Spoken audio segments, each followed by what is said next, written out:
live right here in the Intuitive Eating for a Diet Free Life Facebook group. I'm going to double check, as I always like to do, just to make sure. And if you're coming in to watch this week's live stream, absolutely come and say hello. I am here. Excellent. Okay. So it is Intuitive Eating Wisdom Wednesday. And typically, what I do on Wednesdays is I come in and I drop a little intuitive eating wisdom for you lovely ladies. The first thing I do want to do today, however, is welcome the new members. I want to let you know that you are in the right place. If you are ready to stop dieting, you are ready to learn to trust yourself with food. This is an amazing journey.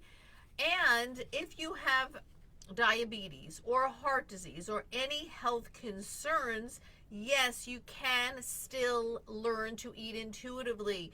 The two do mesh together beautifully. So today's topic, however, is not about that. It is about why you feel anxious around food and how you can feel confident about what's on your plate. As a reminder, I am a registered dietitian nutritionist. I'm a certified intuitive eating counselor. I love teaching nutrition, but when you are a chronic dieter, oftentimes the nutrition guidelines that you hear are heard as rules.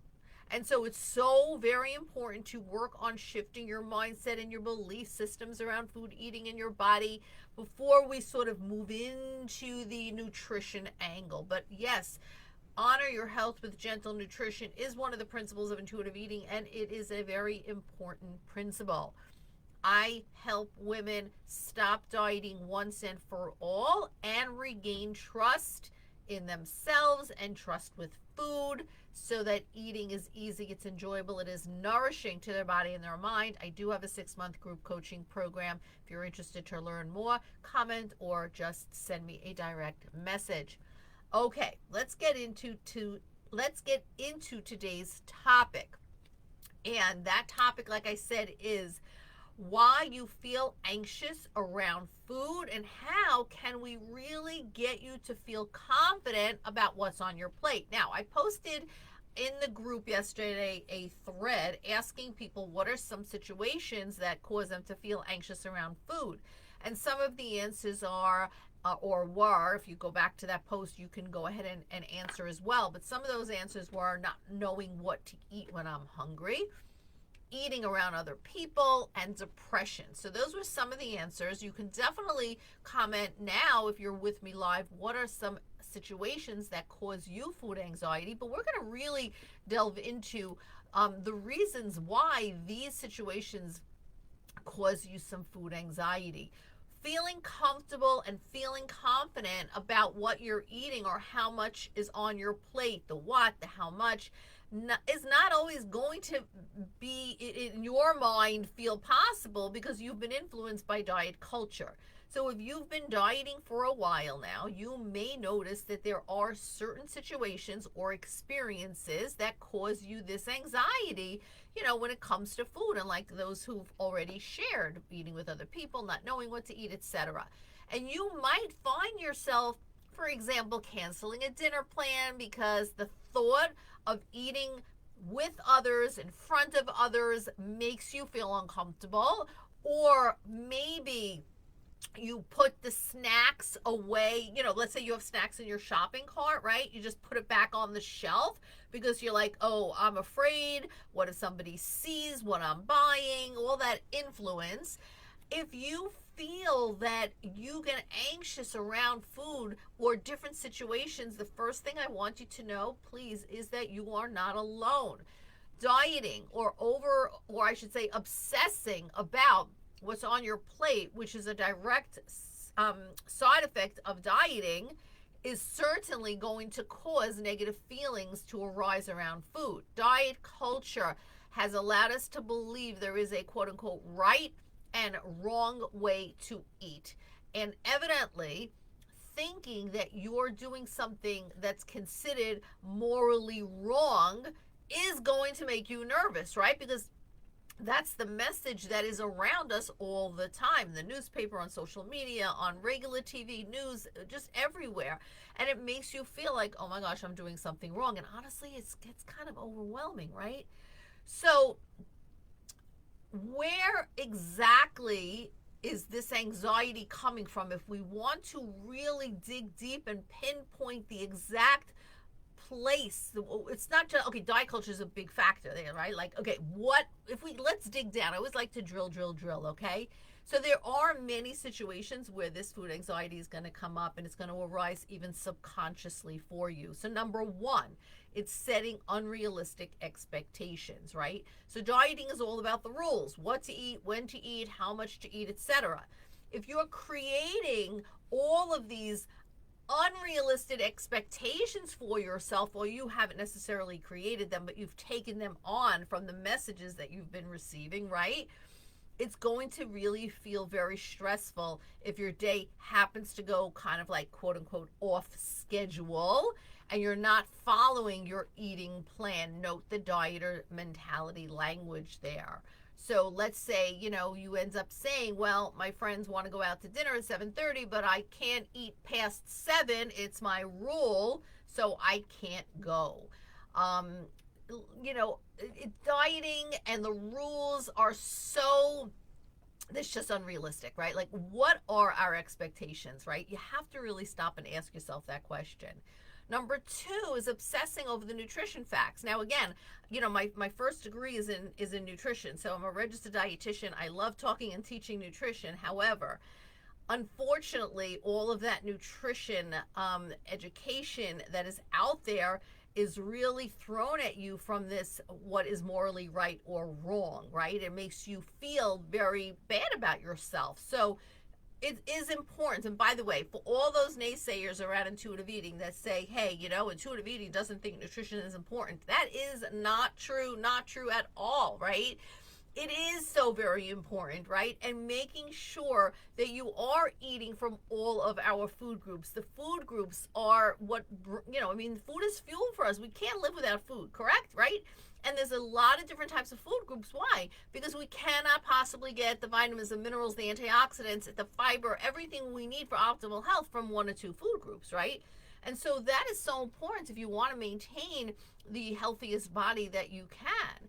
However, being consumed with the idea of perfect eating, again, air quotes around that, because there is no perfection in eating or anything in life, but being consumed with this idea of perfect eating or only eating, quote unquote, healthy, is going to allow you to believe that eating certain foods are going to be harmful or detrimental to your health. All foods can be enjoyed, but anxiety will definitely kind of come and show up for you when you're constantly looking at the nutrition labels, second guessing yourself. Am I allowed? Am I not allowed? And you may look at something and you may say, oh, there's too many ingredients. There's no way I can eat this. When at the end of the day, and I'll share more about this, right? We have to nutrition is important. I'll say that 100 more times in this session, but we have to understand that no one food is, if you eat this food today, you're not all of a sudden going to get unhealthy, right? It's all about patterns. And dieting, while it appears that it's dieting for health, unfortunately backfires big time. We know that dieting causes weight gain, and the restriction is the number one predictor of binge eating. So there you go on that. Your health is impacted for sure by that harmful, vicious cycle. Number three, the social expectations surrounding appearance.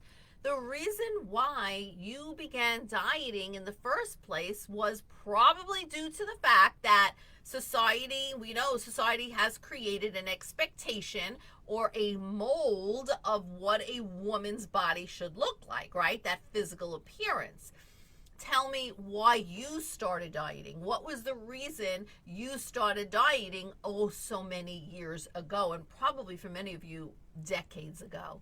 Definitely in the comments, if you're on replay, hashtag replay. And I forgot to mention, if you can give me a thumbs up, you can give me a heart, because that brings the algorithms like that, and so those who can't make this live with me can actually then catch the replay. So I'd appreciate that. So this obsession about looking a certain way will cause you to believe that, well, this type of body is wrong, only this type of body is right. And that's going to make you feel super anxious, right, about eating certain foods that are going to be, that are labeled as, if you eat that, you're going to gain weight. If you eat that, you're not going to fit into the supposed picture of good health that diet culture wants you to believe in.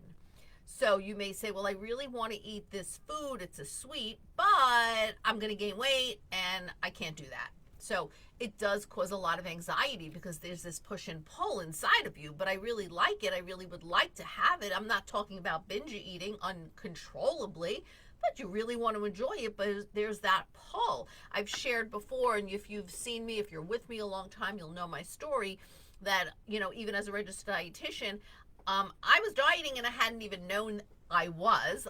Long story for another time, but the fact that when I would have that should I, shouldn't I conversation in my head, right? Yeah, that's the diet mentality. So if you're having that mindset, you've got to come face to face with it and realize that the work we need to do to get started on this journey is not eat when hungry, stop when full, is not let me eat for health, but it is all about your mindset, your limiting belief, the messaging that you've received that we must really overturn, if you will, and reframe. Okay, number 4 is diet culture from childhood. So you might not even realize it, but there are certain ideas that you might have been raised with and can, without a doubt, cause you to feel stressed around food now. If you grew up in a household that was critical about eating particular foods, or your family members, your parents, grandparents, whoever you live with, there was this restrained eating, or they made you like refrained from eating foods you loved. There were forbidden foods, you know, the whole quote unquote junk food syndrome, right? You know, maybe you weren't allowed to have snacks in between meals. Maybe the only time you could have foods that you really loved was when you went to a friend's house, and that's when you were like, oh, gimme, because I don't get this at home, right? These have all been ideas and beliefs that you've taken into your adult life. They kind of flip into in the subconscious. It's the running program for you, right? And it reinforces the idea that there's a right way and a wrong way to eat. And, you know, it's impacted your eating. Maybe you haven't even realized that that's at the core of it. It's also possible that growing up you didn't get direct messages about yourself, but you witnessed your mother, your father, your aunts, your grandmother, whomever, unhappy and with their body, or having an unhealthy relationship. Or like someone I spoke with the other day, she witnessed her sister being really, I forget the exact word she used, but there was a lot of harsh talk for her sister around her eating and her body, and that planted a seed in her, which grew and grew and grew into an eating disorder over the years. And so, you know, you could, you know, you may hear yourself saying, you know, I could really go for some dessert right now, but I'm not supposed to eat after dinner, or I'm not supposed to have sweets. You know, it's what I was taught. Or you may say, you know, those chips, those potato chips. I'm thinking about potato chips because one of my clients has, you know, she grew up with a very special emotional connection to potato chips. And so we worked long and hard on neutralizing those potato chips, which we have actually done, which was beautiful. But she, you know, you may say those chips look so good, I want to have them, but they're junk food, they're unhealthy, because that was the message you were given. Dealing with food anxiety can certainly get in the way of creating flexibility in your day-to-day routine. and participating in social events and other activities, right? And even honoring your food cravings. And so again, those of you who shared that eating in front of other people or with other people bring you anxiety, not knowing what to eat when you're hungry brings you anxiety, that is all due to your years of dieting, the messaging, and the lack of trust that you have in yourself and your ability to make food choices. Again, not your fault. The diet industry actually wanted you to lose that trust in yourself so they can have that hold over you to keep coming back. In the work I do with my clients, I help you regain that trust because it's such a more peaceful way to live. Oh my goodness, right? So, going against diet culture, fighting back against it, giving yourself space and time to first work on rewiring the neural pathways in your brain, your belief system, will help you really get rid of this food anxiety and will help you really have that healthy relationship with food that you once had. Remember, you were born as an intuitive eater. You were born with full trust. You were born with no complications. Food was easy. We want to get back to that place. And I assure you, if you do the work, you can. You must not fall prey to the social media that is telling you there's a right way to eat and a wrong way to eat and a right body type and a wrong body type. Please make sure that whoever you're following on social media is sending the proper messages for you where you are right now in your life. And also, please check your self-talk. If you are constantly hearing a negative tape, right, that negative self-talk, those inner critics saying not nice things to you, right? That is such an important part of this work, without a doubt. So I challenge you, ladies, I challenge you to really understand food is food. It's for fuel, it's for pleasure. It is something that really needs to be easy in our life and not complicated and enjoyable, right? And I want you to feel confident with the food that's on your plate. Please share a comment below of what has resonated with you today. Share your experiences.